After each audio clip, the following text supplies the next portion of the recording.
স্বাস্থ্যকর ঘুমের জন্য যে 10টি অভ্যাস করতে হবে জেনে নিন।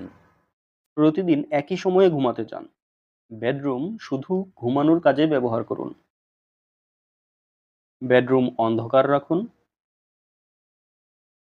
প্রয়োজনে ডিম লাইট ব্যবহার করুন। ধূমপান, মদ্যপান ও নেশাজাতীয় দ্রব্য পরিত্যাগ করুন। প্রতিদিন একই সময়ে ঘুমাতে যান এবং ঘুম থেকে উঠুন।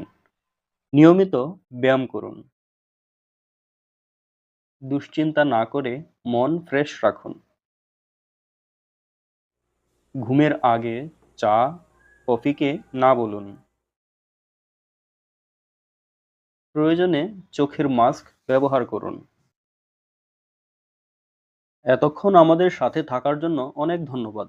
পরবর্তী ভিডিও পেতে আমাদের চ্যানেলটি সাবস্ক্রাইব করে রাখুন।